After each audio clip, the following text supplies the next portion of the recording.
Thank you, Ryan. And thank you, everyone, for joining for this session.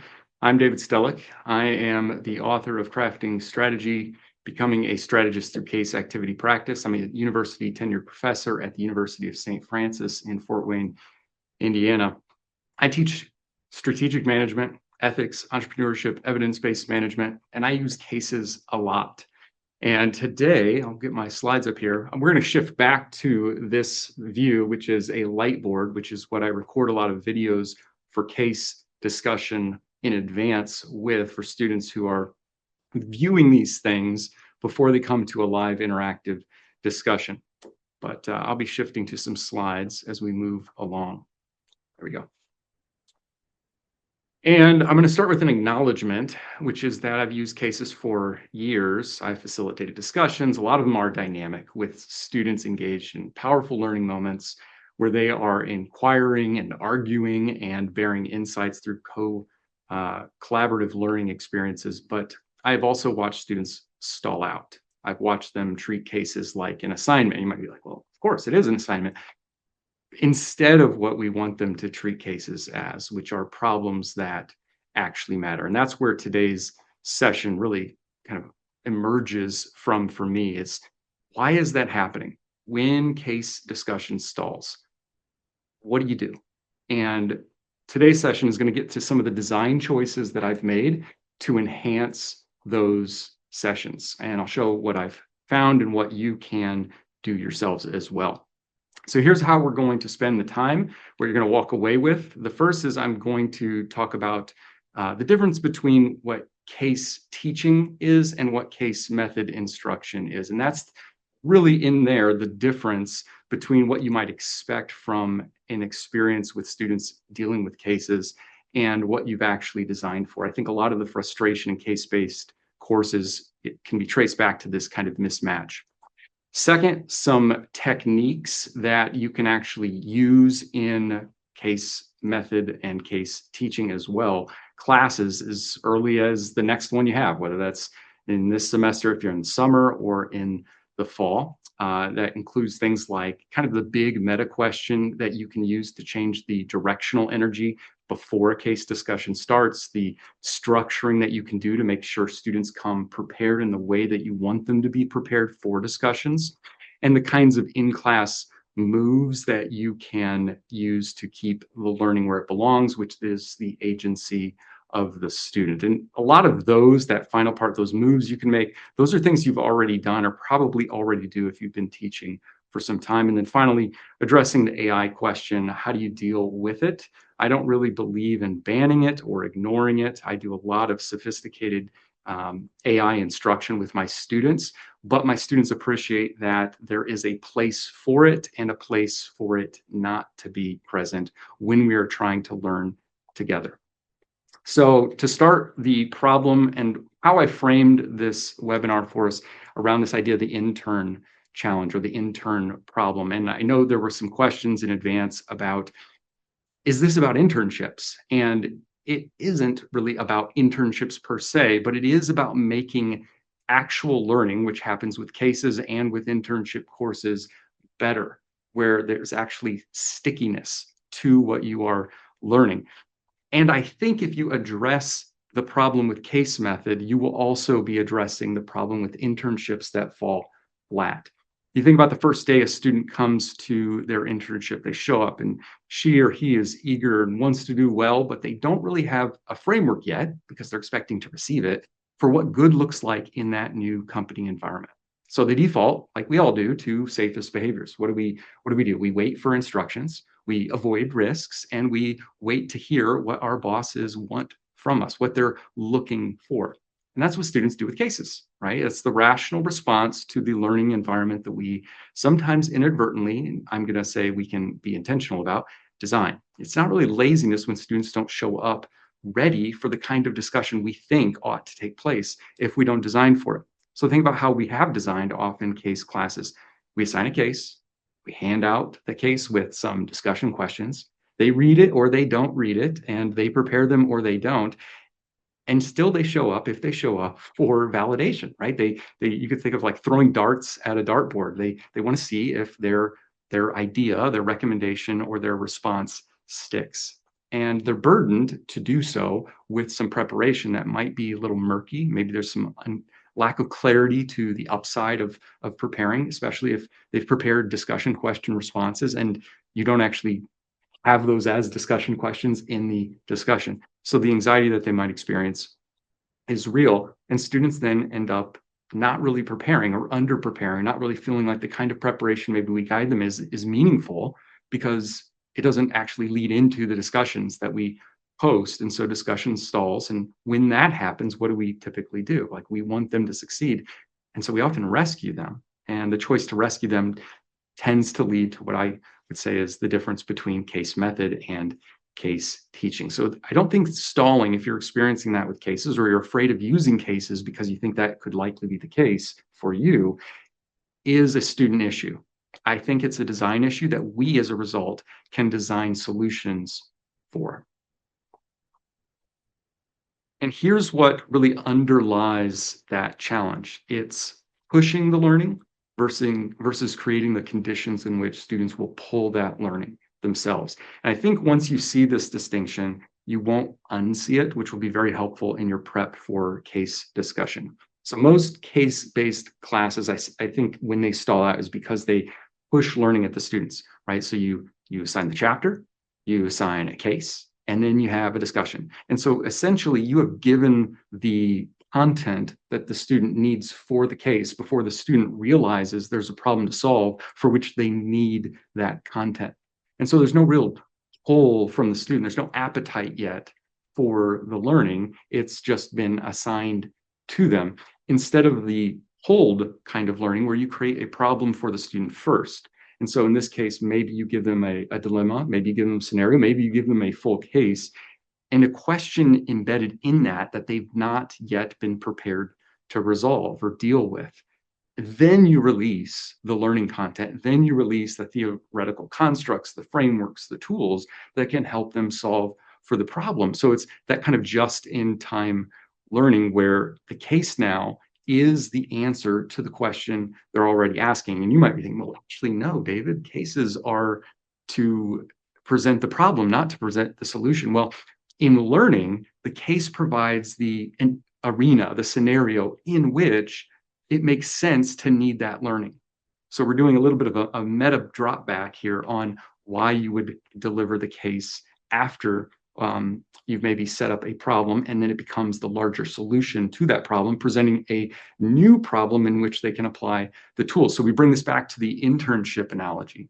And there's a huge difference between the intern who reads a file because the boss says, here, I need you to look at this, and they do it, and they need them to file it by a certain date, and they comply. And that compliance, that kind of intern isn't growing. Just like a student who completes their notes for a case and shows up and stalls out is just complying with what you gave them. Deliver this order, versus the agency of the intern or the student who reads and prepares because they've been provided an opportunity to participate in a problem-solving activity, and they have to showcase something of worth.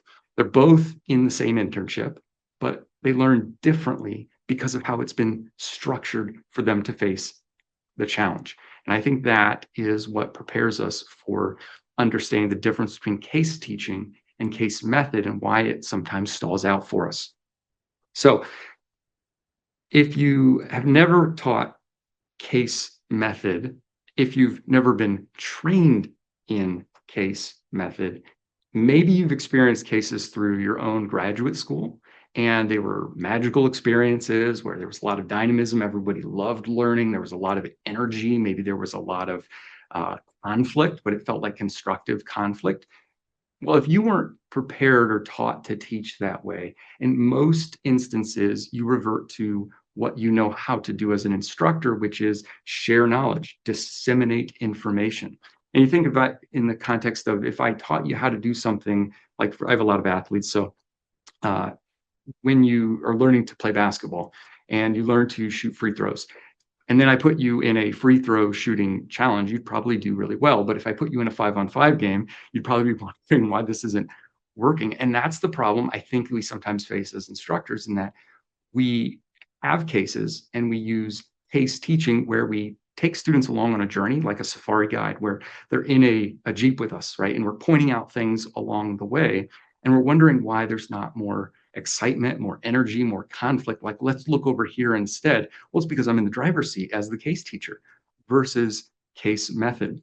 And these are both legitimate approaches, but problems tend to arrive when we're expecting that divergence of opinion, the conflict, the dynamism, and it ends up defaulting because of the stall out, because of maybe not preparing students in the right kind of way to the other, right? The room goes quiet. And so we shift from case method to case teaching. And we rescue students, we deliver lectures that have been prepared because we've got a teaching note. And large language models have obviously amplified the challenge because when we expect students to deliver a recommendation and answer, they can do this in under a minute, right? With an artificial intelligence large language model, they can get a polished strategic analysis in just a minute. And so what students do in terms of looking for validation, we've really eliminated that out of the experience when we just want the deliverable because the LLMs can deliver that validation for them. So the design principles, though, that can fix the intern problem, I think can also help us fix the LLM problem. And so here's the difference. With case teaching, again, a totally legitimate approach applies what you might call the pedagogy of direct instruction, the 4CID, 4 components, instructional design approach. You are really trying to illustrate specific concepts for students, and you are maintaining control over the classroom in many cases. You're redirecting students when they go off course, when they want to look in one direction, and you really want them to focus somewhere else. So it's an efficient kind of pedagogy. It works well when you maybe have to teach them a framework. You need to show them a tool or how to use a tool. And maybe it needs to take place in a very succinct session so you can move on to something different. And the case provides the vehicle for you to take them there. Well, case method, though, as a pedagogy is different. And it's where you're really functioning as that guide on the side. It's where you are allowing students to own the analysis, to defend the positions that they come to the session with, where they're going to get questioned by one another and they're going to be required to adapt. Sometimes physically in a classroom, when this is going on, I'm literally moving out of the way. I'm hiding behind objects. So it's very awkward if they try to look at me while presenting their opinions or positions or evidence. I'll sometimes stand behind the whole class while they engage so that they look at one another, because that's how their internship experience is going to be. They're needing to look at peers. They need to maintain eye contact. They need to be able to demonstrate emotional maturity when disagreement is occurring, because real discussions get messy. And so real classrooms need to approximate that and can help them be more prepared for an internship experience or their professional life hereafter through this kind of classroom. Again, both of these are legitimate. If you do it one way or do it both ways, you can get success in terms of achieving learning outcomes. And that really, those objectives of learning have to be what you designed for. So if you're really trying to get case teaching learning outcomes, you're probably going to be dissatisfied if you have a case method discussion class experience, because you may not get to them. You may get to other things that are valuable and valid, but not to those things that you need to do. On the reverse, if you need students to be able to practice some of these cognitive skills, rhetorical skills, critical thinking skills, then case method instruction is likely to be a very strong provider of that kind of experience. So let's talk about how then we actually bring this into play in our classrooms. What you typically experience is the red question, right? What should this leader do? And students come to deliver that. That's that intern mindset that we said stalls out, because they have the answer, and then what? There's nothing else. They don't have to do hard diagnosis to present you a recommendation that maybe they wrote some notes up, threw it in an LLM, and produced a recommendation from. Following to the green row and the blue row beneath it provide 3 questions. The blue row has 2 questions. So when you hear me say question 2 or 3, I'm really talking about the blue row, those 2 questions that have kind of been paired up. Instead, you frame the discussion, you begin the discussion with the question that doesn't ask for recommendations. What problem is this company actually trying to solve? And you have them build situational awareness, which is strong nutrients for the rest of the discussion. When you get students to think about the framing of the whole discussion through problems that are trying to be solved by companies, you set them up to start stress testing their ability to think. We see that in that final row, the logic testing row, where we have the two questions: what are you assuming? So it's kind of surfacing some of that, the reasoning, the logical architecture that they've got, and asking them to then practice executive judgment. When there's uncertainty, which there inherently is when we use cases, we don't know the future, and we don't know if the future that the company decided upon with their decisions was the best possible one, because they don't get to try all of them. So these three in sequence, that is the green and the blue, where the green orients the class discussion rather than just starting with, here's a recommendation list. The second helps them to think through analyzing kind of that hidden architecture of why they might respond in a certain way. And then the third, stress testing it. Well, what if I'm wrong? Meaning there are other ideas out here from the rest of the group. We can foster more creative and collaborative dynamic discussion when we approach it this way. And when I've asked students, former students who've returned, what they have gained from this approach, they often tell me that it's changed how they think and work on teams in their organizations, and that they've actually received feedback from their superiors about, because they think differently, because they know how to frame the challenges that they experience in the workplace, they get to participate on projects because they don't just jump to a solution. They first jump to, what is the problem? If you've heard of the Picardi framework, I reference this in the textbook. It's from Art Weinstein and others. There have been some articles written on it, but essentially it asks, what is the problem? What are alternatives? What is criteria by which we would judge those alternatives to be successful or not? What is the analysis that we need to do to get the evidence that helps us rank those alternatives according to that criteria? And then we need to operate with the logic of the decision framework rather than our gut, and make a decision on that which ranks highest. And then we need to figure out how we would actually implement this for a solution in our organization. This, I think, if you just start your case discussions this way, it sets up students to be more engaged and to not stall out. I think you can also really start using some case experience classroom techniques, like separating students according to where they stand, having a third party be a neutral arbitrator, and so forth. The second is putting the problem before the theoretical readings.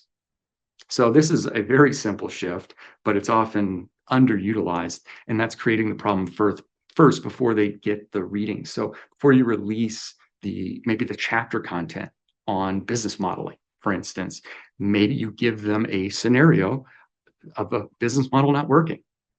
And what do you need to do? But you don't tell them it's a business model not working.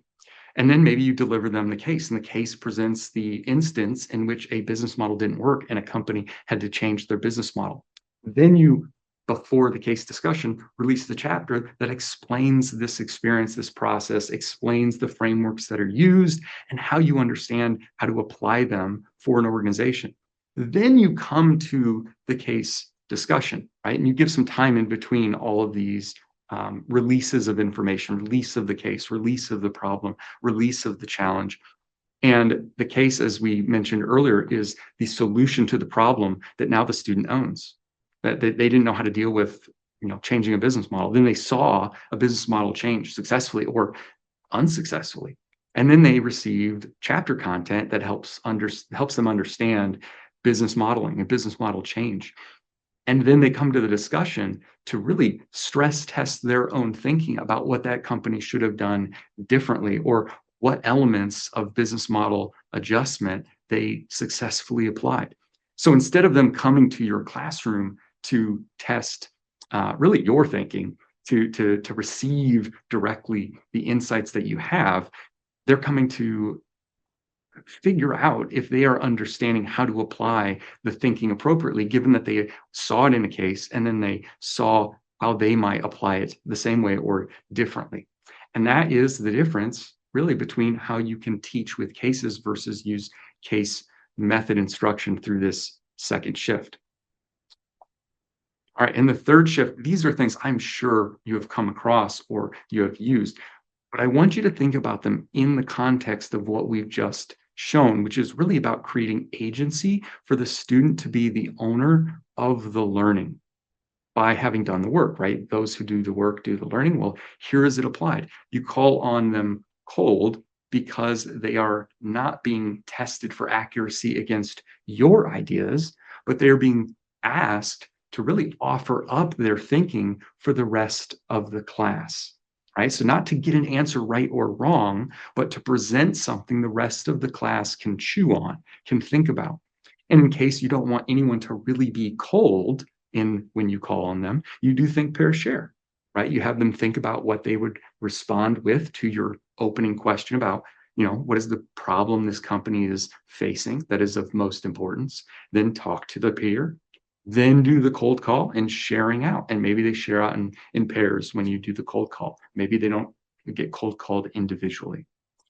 And then the third is really a restraint you put on yourself.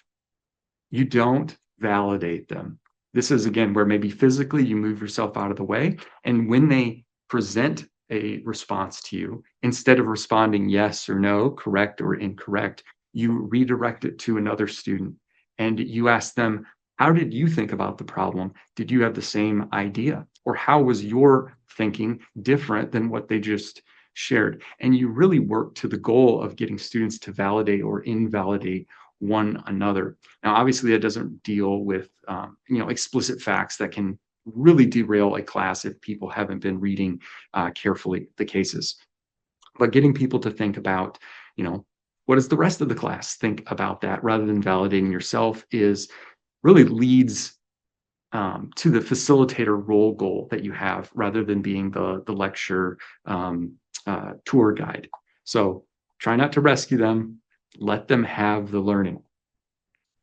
Now, the challenge with AI, we know students can take PDFs, can take screenshots, can take pictures of our books, of our cases and everything, and they can throw it into AI and they can get a polished strategic analysis in under a minute. They can get the framework applied, they can get the memo written, the recommendation drafted, whatever it is. If you've asked for a deliverable, they can often do it. But what they can't do is they can't participate as the student in the classroom, letting the student defend themselves under pressure against questioning, letting a student build on what their peers are doing in real time. Now, when there's zero latency to the LLM responses, yeah, in the future, we will have to adjust pedagogy for that kind of thing, where the chatbot is a present participant with us fully embedded at all times. But there are moments where students in course reviews have explicitly thanked me and told me, as well as challenged me, to protect the space where AI is not a part of the discussion, because they don't feel that they are always learning the way they want to be learning, growing as the way they want to grow. And we know this is a challenge with companies right now, not hiring as many interns or first level organizational roles. And students are concerned and their families are concerned. And if you can help protect their growth, they have a greater chance of not being negatively affected by those employment issues that we are facing. All right. Now, personally, for my textbook, I have built it upon these principles. Heavy on cases, lots of cases, short readable chapters that provide enough so that students can know how to deal with the problems present in the cases, but also so that they can foster their own energy and intense desire and appetite for learning. So there's strong reference lists that have entry points for students to jump into the research streams for the material that can help them think through the challenges that are present in those cases. We have Lightboard videos that look like this Lightboard screen that you'll see me on here in a moment. Some guidance handouts for both students and for faculty members. Some AI use recommendations. My chapter 12 to the chapters is a summary of all of the chapters, plus guidance on using AI and research to be better at case solving. And then some simulations and ancillaries where I've converted the cases themselves into activities like negotiation exercises with stakeholders from the cases present, so that you can live into the case challenge more than you can sometimes when you're just reflecting on what took place in a case. So payoff here is that's less time for you to prep, where you get to be more of an expert rather than just the provider of information, where students can come to engage because it's more about practicing and stress testing their own thinking and learning, and not so much dreading to be called on so that they can get the right or the wrong answer that you're going to validate. And then this is the kind of case method experience that I'm promoting that is less case teaching. Unless you want to do that, you can do both. You can do like a 2 case a week experience where you do case teaching on the first day of the week and case method discussion on the second day of the week. You can do those things, but it really sets it up so that you can actually do case method, which is often the more difficult one to get into. All right, I will stop sharing with that and jump to Q&A, and I can throw up that Q&A slide again. If you want to test the book yourself, you can reach out with Kendall Hunt on the call right now. There's my email address if you want to reach out to me directly. Some things, again, that you take away from today. Remember, start with the problem to generate the need and the desire for the information, for the learning. And then change that first question from what are the recommended steps for this company to what are they really trying to deal with, get that contextual awareness so that everything else can follow from it the right way. And then remember, when you're prepping for sessions, to design for this kind of process that AI can't short. If you're not asking for the deliverable, it can't provide it. All right, what questions do we have? This is great, David. Thank you so much. And please keep the questions coming. I have 3 of them right away here. So if you have others, please use the Q&A or the chat functions to ask them. This viewer loves your approach and wants to know, how did you discover and become so passionate about case study teaching? Well, I experienced cases for the first time as an MBA student. And we sat around in a circle. There were about 9 or 10 of us. It was an evening class. And I really fell in love with learning through these, what you call episodic memory kinds of points. So the way that our brains work, we build episodic memories and we build semantic memories. And semantic memories relate to kind of conceptual ideas, a business model framework, right? It's a way of thinking about questions, essentially, and answers to those questions. And then you have, in my textbook, you have a Netflix case that deals with the business model shift from how they shifted from DVDs and streaming to just streaming only. That put a picture in my mind for experiences I hadn't had yet as a business professional.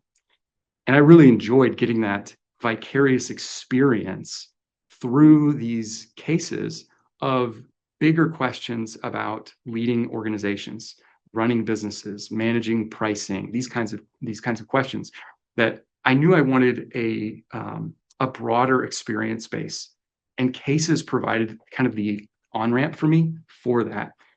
Then I had really great undergraduate professors. So my passion, I think, is really a legacy passion. I think a lot of educators, that's what it is. It's like I had great professors, I had great teachers. It made me want to do that, to become that if I'm going to enter into this. And I really think teaching well is fun. And so I want to get better all the time to that effect. For instance, I had a faculty colleague who hadn't taught with cases before, wanted to start teaching with cases. And so this past semester, he and I got together once a week and read another professor's book on teaching with cases to simply get better at teaching with cases ourselves. And that's what it takes. I think case teaching, case method in this case, does have a little bit of a learning curve. And so you have to desire to want to be that, to kind of go through some of the slog of it's going to be a little bit difficult to get these kinds of experiences. And if you get them right away, like, that's wonderful. Like, kudos. If you don't, know that it will come. It takes practice. Just like we tell students, the skills come with practice. Case method takes practice. I imagine it's hard. I imagine Go it's ahead. hard as an instructor to sit back and not respond to case study presentations. I know you had mentioned hiding behind objects in the classroom, not trying to intervene. Do you have any strategies on overcoming that desire? I do. I do tell students at the beginning of the semester that I will wait because I think it's worth the wait to hear them speak. They have a lot of professors who are very intelligent, who can provide answers to a lot of questions. We can even go on Google. We can use the LLMs to get answers to questions, but we really want to foster our own thinking. And so I do premise some of the session experience throughout the semester with that I really am intent on not jumping into answer, because I'm not aiming to always validate them with the answer. And so if they get something wrong, I tell them, if you go off track, and by wrong here, I mean it's not really logically strong. Their rhetoric and explaining it is weak, it's vague, it's ambiguous. I try to hold back on sharing any of those things. And I tell them that at the beginning of the semester. I say, I'm not going to resolve the challenges in our discussion for us a lot of the time.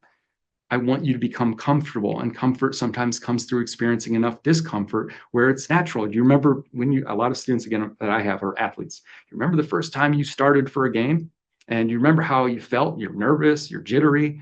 And then after, I don't know, 5, 10, a season goes by, games, you don't feel the same way. We're going to be jittery. We're going to be anxious. Maybe it's going to feel awkward in the beginning of the semester. But by the end, if we commit ourselves to this, it won't feel awkward. It'll feel wonderful. It'll be exciting, and you'll walk away exhausted. And the exhaustion will come from, you had a great game. That's what this was. It was a great practice scrimmage for the game you're going to have in your employment. So part of it is giving them heads up. And then in the class session, you can do things like the think, pair, share. If it stalls out, and say, okay, we don't seem to have an answer to this. So I want you to take 60 seconds to respond. Maybe you didn't feel you had an answer yet, and you need some more time to think.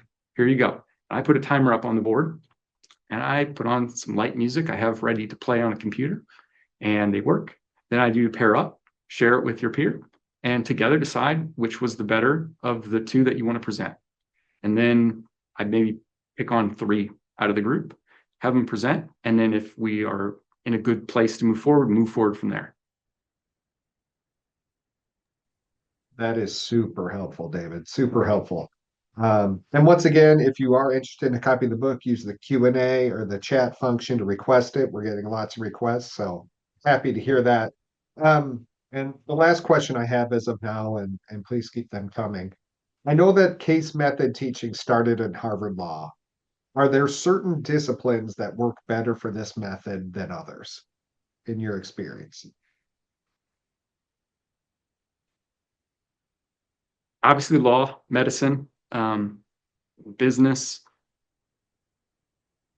I have encouraged, now, when you say maybe some disciplines, are you thinking different business disciplines like strategy versus finance versus accounting versus operations management versus computer science and technology?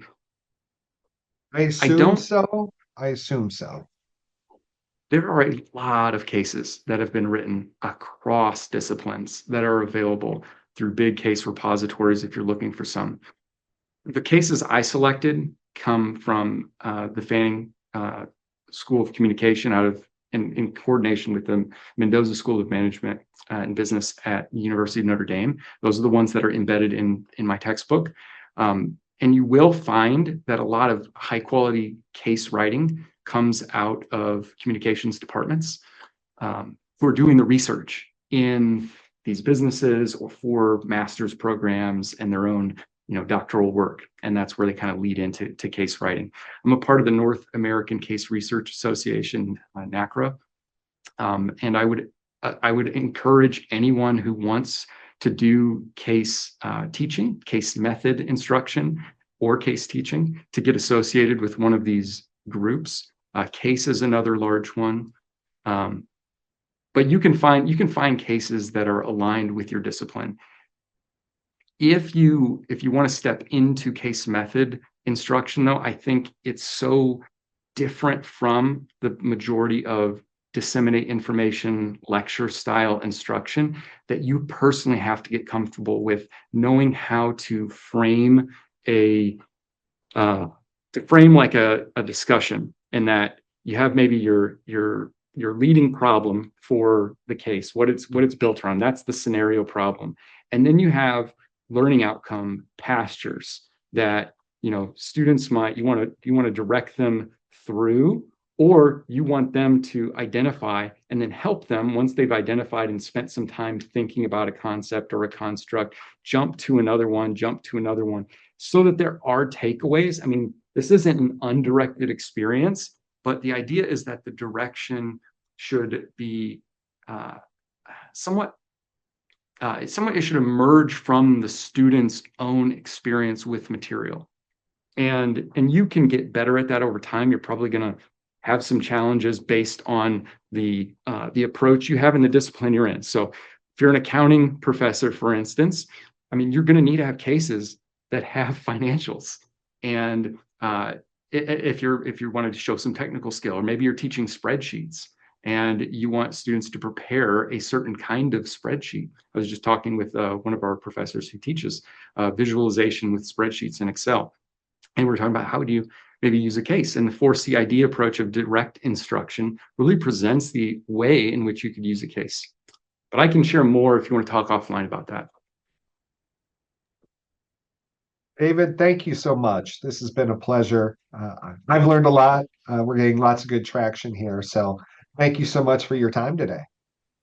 You're welcome. I have one more thing I'll throw up on this. I forgot to throw this slide up because we did have some questions in advance about the internship matter itself. And I put this together as let me see if it goes final slide here. As some questions. So someone was asking, do internships, cases, and classroom engagement connect? And I did some preliminary research. These have been vetted sources. And also about the question about when preparing students for internship and how to integrate assignments with them. There are great ways, I think, that you can help students who are pursuing internships gain more from cases. And actually, one of the ancillaries that I passed to Ryan is a worksheet that you can use with students who are in internships to connect their learning from cases to what they're doing in their internship. Thank you so much. I will get this recording edited and sent out tomorrow along with those two worksheets. So thank you so much, David, and thank you for attending today's webinar. Thank you all. Have a good day.